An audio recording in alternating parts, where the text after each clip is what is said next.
Hey guys, I'm Jessi Combs. Not only am I a custom automotive metal fabricator, I'm the fastest woman on four wheels. I've won numerous extreme off-road races and a whole bunch more adventures. But there's one thing that I don't normally do, and that's take fancy, legendary off-road vehicles in the dirt, especially the brand new Mercedes G-Class.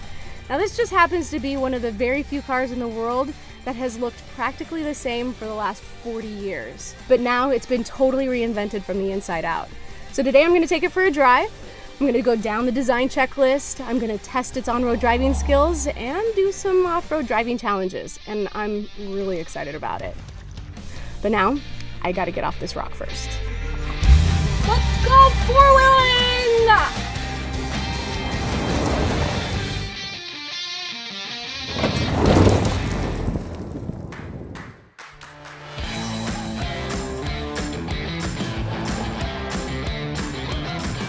But first, let's take a look at the classic distinctive characteristics that are still in place, starting with the true rugged off-road character and its signature boxy silhouette, the iconic indicator lights, the exposed rear wheel, and of course, the sound of the slamming door and the locking locks. But the new generation also features great innovative elements, such as new LED headlamp technology, optionally multi-beam LED headlamps.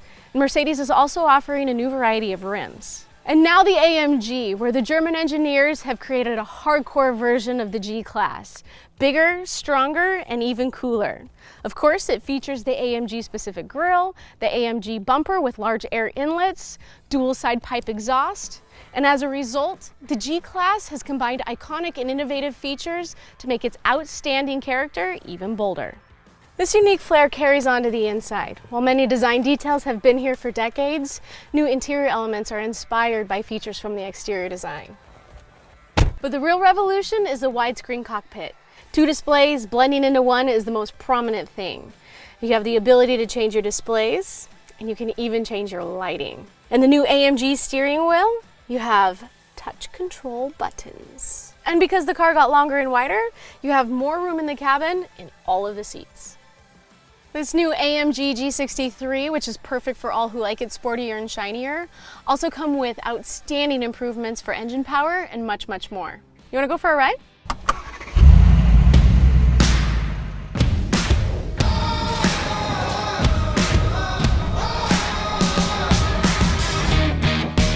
I love coming to the south of France, especially in this Perpignan area. It's so pretty. And it happens to be a very historic location for the G-Class as well. Back in 1990, the first model row 463 was presented to the press here. And now, 28 years later, the biggest difference in this generation is enormously improved ride comfort and road handling.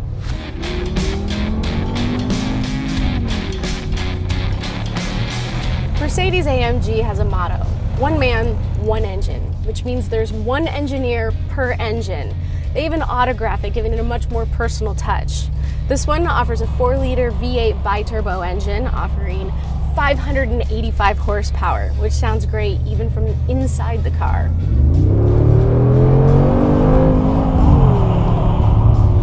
The G63 is rear-biased all-wheel drive like the G500. You can accelerate aggressively even from a standstill, putting more traction to the ground using all of that massive torque. And a 9-speed automatic AMG speed shift transmission shifts very quickly, getting you up to speed very smoothly.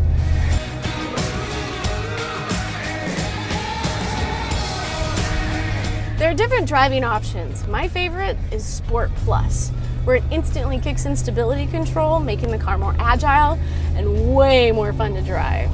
Plus, there's 3 different off-road driving options as well. All of this makes the G63 unsurpassed in direct ground connection to the pavement as well as to off-road terrain.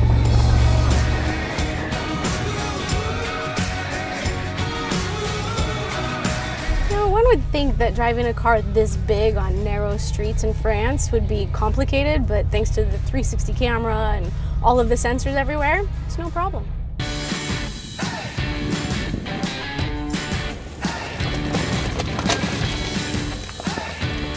I'm determined to show you what the G-Class is capable of, so I'm back in the G500 for some off-road challenges. Now, this is some pretty rough terrain, but it's actually a comfortable ride because of the new independent front suspension. While we still have the solid rear axle, the front now works independently from each other, making it very smooth. We now have a ground clearance of 27 centimeters and an approach angle of 31 degrees, meaning that mastering an incline of 45 degrees, no problem. All right, I'm shifting into neutral so I can actually activate the low range.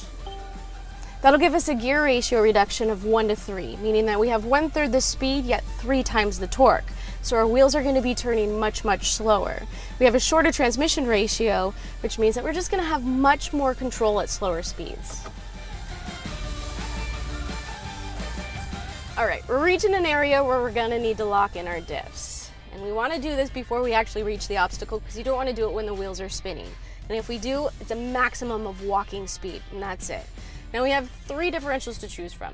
First, we gotta lock the center diff. That's gonna send the power to both the front and the rear axles. And then we have the rear differential lock. That's gonna send the power to the left and to the right at the same time. Same thing with the front axle, which we're gonna need for this particular obstacle. All right, now we wanna approach very slowly and very steadily. You don't wanna have too much momentum or you're gonna lose traction and stability. And if you don't have enough speed, you're not going to make it over the obstacle. So momentum is definitely key here. You don't want to steer too much or you're going to get yourself in a position that's very uncomfortable. So minimal steering input. Okay, now before approaching the top, what's cool about this car is you can use the camera surround so you can actually see what's up there instead of just looking at the sky. All right, now we've made it over the obstacle. Everything is good. And I like to unlock my front diffs because what's happening is that when you make a turn, normally, you have a tighter turn on the inside and a longer turn on the outside. So when you lock the diffs, they're turning at the same, so it makes it a little bit complicated. So I just like to disengage them. Are you ready for the descent? Because this is pretty cool. The G-Class can drive down unwalkable hills nice and smooth. All you gotta do is put it into manual first gear and the car will do engine braking for you. So my feet are not on the pedals, I don't have to control it, it just senses when it needs to stop.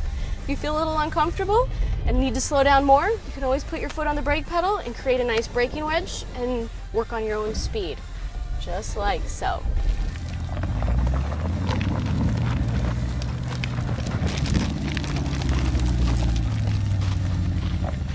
Look at that. I can trust the car. Look, my feet.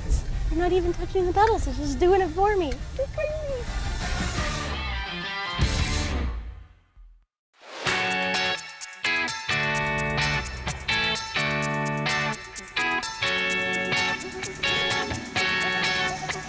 A typical situation when off-roading is driving through mud. Now we have standard all-terrain tires on this car, which is all you really need. Now before getting in the mud, you want to make sure that you activate your low range, your center diff, and your rear diff. Now if you think that you're going to need your front differential as well, that's totally okay. The main thing is that we want to distribute all of the power to the wheels as evenly as possible so we can get maximum torque. Now when approaching the mud puddle, you want to go nice and steady. Don't go too fast, don't go too slow.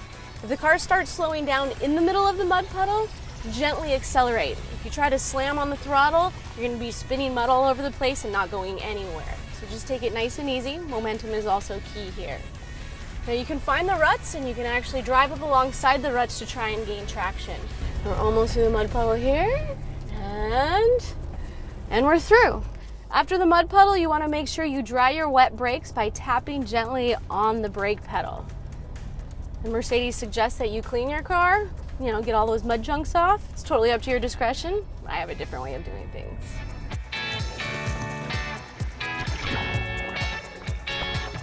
The funnest way to get the mud off the car is to drive through deep water. And Mercedes has increased the water depth to 70 centimeters in the G-Class. Now before you take the plunge, I highly suggest to test the depth of the water with a stick. Move cautiously. There might be crocodiles in here. Holy moly, this is squishy. So far, so good. I think we'll be all right. Let's go for it. Now when driving through deep water, it is very important to go slow and steady, no more than 10 kilometers per hour. But make sure you don't come to a standstill or that wave is gonna come up behind you.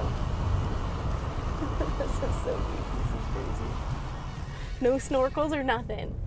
All right, and remember that when you exit the water, your brakes are gonna be wet, so they're not gonna function like normal. So tap your brakes to dry them off a few times, and it's as easy as that.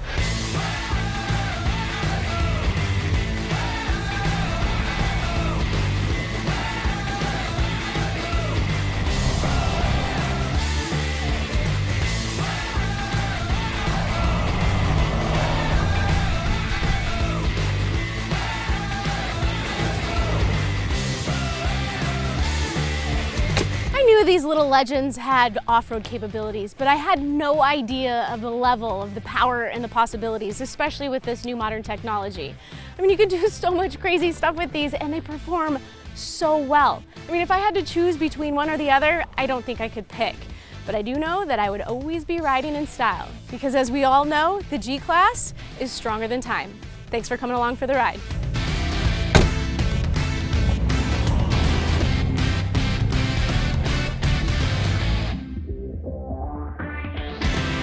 So I'm probably gonna need something to sit on because I can't take my pants off right now.